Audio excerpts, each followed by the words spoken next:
안녕하세요. 이명기 목사입니다. 오늘은 예레미야 8장 묵상입니다.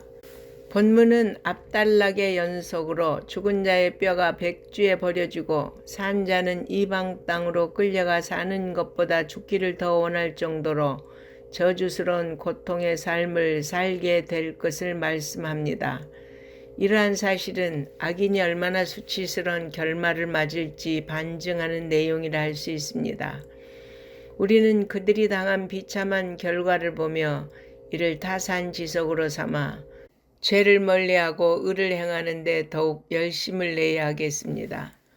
본문은 하나님께서 회개치 않는 유다를 향해 회개하는 것만이 참된 지혜라는 교훈을 통해 회개할 것을 촉구하며 회개치 않을 경우 임하게 될 심판을 경고하는 말씀입니다. 특히 참된 지혜란 여호와의 율법을 통해 참된 지혜를 깨닫고 그것을 실천하는 순종의 삶에 있음을 말씀합니다. 그러므로 하나님을 떠난 자에게 있어서 참된 지혜란 회개하고 다시 돌아오는 것뿐입니다. 그러나 그들은 하나님을 떠나고도 다시 하나님께로 돌아오려고 하지 않았습니다. 더욱 하나님에게서 멀리 떠났습니다. 그러므로 결국 멸망과 수치를 당할 수밖에 없습니다.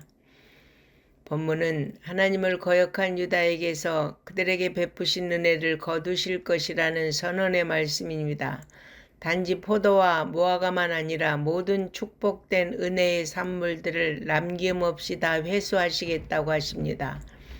이는 유다가 하나님의 은총으로 살아간다는 사실을 깨닫지 못하고 하나님을 거역했기 때문입니다.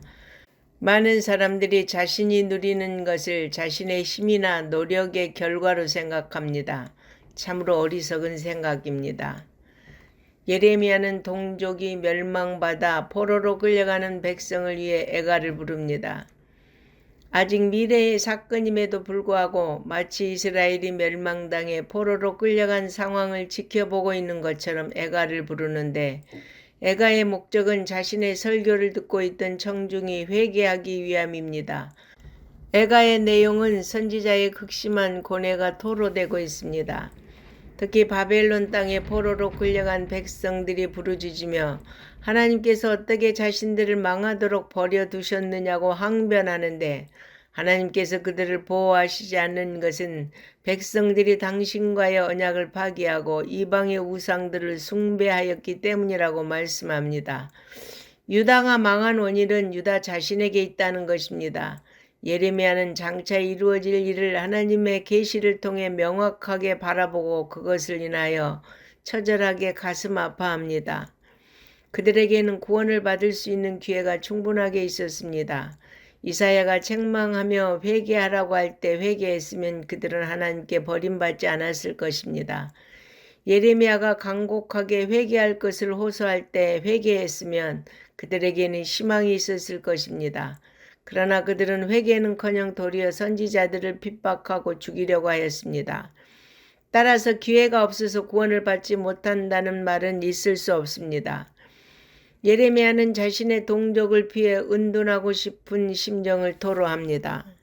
그 이유는 현재 선지자가 그들의 범죄와 그로 인해 닥칠 심판을 개탄하는 중에도 회개치 않고 악을 행하고 있다는 사실이 너무나 고통스럽기 때문입니다. 그러나 하나님은 예레미야의 이런 소망을 들어주시지 않으시고 그들과 더불어 살아가게 하셨습니다. 그들 중에 남은 자들이 회개하고 하나님께로 돌이키게 하기 위함이었습니다.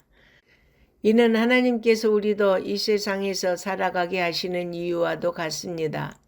그러므로 우리는 우리 성도들을 통해 하나님의 나라와 뜻이 이루어지고 하나님의 이름이 존귀케 되기 위해 우리를 이 땅에 보내셨다는 것을 잊지 말고 살아가기를 바랍니다.